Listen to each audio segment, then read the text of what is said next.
This is the next in the Patriot Minute series. I'm Grandpa Rick. This is titled Miracle at Little Round Top. Do miracles happen, my friends? Do they happen? You know, if you look at history, it offers a resounding yes. One example, perfect example, the sweltering day in July the 2nd, in fact, of 1863, in the quiet town of Gettysburg, Pennsylvania. This little hamlet became the center of a major battle and a nation struggling to survive.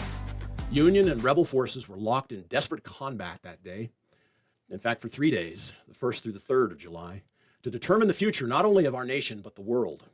And on that critical day, how did an unknown man from Maine, who was not a professional soldier, etch his name into the history of freedom? His name was Joshua Lawrence Chamberlain. He was an unlikely hero, in fact. He'd been a college professor. He was very young, and he looked even younger. He was college professor of languages.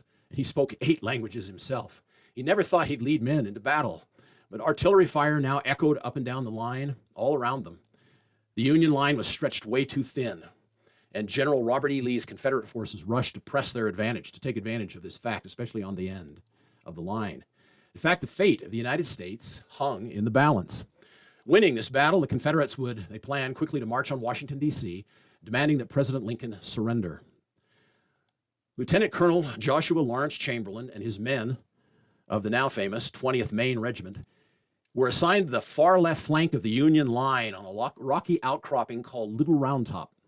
As the afternoon wore on, the battle continued. Wave after wave of Confederate attacks crashed against the 20th Maine's position, trying to turn that line, that end of that line, to flank them and then to get behind Union forces and attack the vulnerable rear.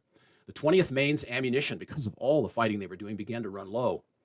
They'd marched through the previous night as well, without sleep, arriving just in time to be thrown into the battle. The 20th Maine Regiment was beyond exhaustion. They were thirsty, they were hungry, their ammunition was soon running out. But Chamberlain understood that if they broke, the entire Union line would be rolled up section by section from the flank. He stood tall among his men, eyes ablaze with determination. He rallied the men. He said, "We cannot retreat. We cannot." But a sergeant then yelled to him, "But sir, the men are almost out of ammunition. Some got nothing at all. How can they fight?" Colonel Chamberlain could see the desperation in their eyes. And he turned to them and said, "Still, men, listen. We must hold the line. We must." The attacks continued. They kept thinking that the Confederates would get tired, but no, wave after bloody wave, the rebels were relentless, led by the ferocious Texan General John Bell Hood, sending his 15th and 47th Alabama regiments to bludgeon the boys from Maine, who numbered only 380 men, and their numbers were dropping quickly. The 20th Maine began to weaken. Fear gnawed at Chamberlain, seeing many of his boys down and dying. He knew something had to be done, something extraordinary. A quick decision, born of faith, his faith firmly grounded in God's providential help at key moments. Chamberlain ordered a counterattack. He said, screaming to the men, "Bayonets!" Fixing bayonets to their muskets, the men of the 20th Maine prepared to charge directly into the face of the Confederate juggernaut, many of them with empty guns. The moment was electric, to say the least.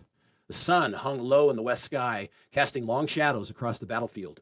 Chamberlain's men, with their bayonets gleaming in the dying light, surged forward with a resounding faith in their leader and with a terrible battle cry, in fact, a prayer, really, in desperation, a prayer to the heavens. A blur, a clash of bodies, bayonets, swords, muskets swung as clubs. Every man streaked with blood and sweat. As they charged down the hill, Chamberlain's heart pounded in his chest. As happens in desperate moments, the fear that gripped him turned to adrenaline, fueling his every step. Though he'd been wounded in the foot, and he'd been hit there in the foot with a shot or maybe a piece of shrapnel, he kept moving because it was their only hope. A rebel officer suddenly appeared in front of him, firing up close his pistol at Chamberlain. But miraculously, the bullet missed, buzzed right by his head. The Confederates were confused, really, by the sudden, unexplained ferocity of the Union right. They had not seen this kind of action before. The battle turned into a gruesome hand-to-hand bloodfest, a brawl to the death. Chamberlain himself was in the thick of it, swinging his sword and firing his pistol, shouting words of encouragement to his men. Time, it seemed, stood still, as it often does in these kind of situations. Two sides clashing in an insanely desperate moment, the cries of the wounded, the dying, filling the air. But Chamberlain and the 20th Maine would not retreat, fighting forward with grim determination. Finally, mercifully, the Confederate line began to crumble. The rebel soldiers, battered and dispirited, began to retreat. Chamberlain had done the impossible. Outnumbered and out of ammunition, the 20th Maine held the line and turned the tide of battle. Exhausted and bloodied, Chamberlain stood victorious on the slopes of Little Round Top. Tears of relief and thankfulness filled his eyes as he looked out over the battlefield. It was a moment of pure emotion, filled with pride, but mostly gratitude to God. He directed his men to care for the wounded, both his men and the enemy wounded as well, and they'd captured 400 rebels that day, many of the men of the 20th Maine guarding them with empty rifles. Later, Lieutenant Colonel Chamberlain said, quote, "I believe God is over all things, and that he will put me where he wants me and where I ought to be." The kind of faith, I think, that's the kind of faith that every honest man or woman hopes at some point in their lives to embrace.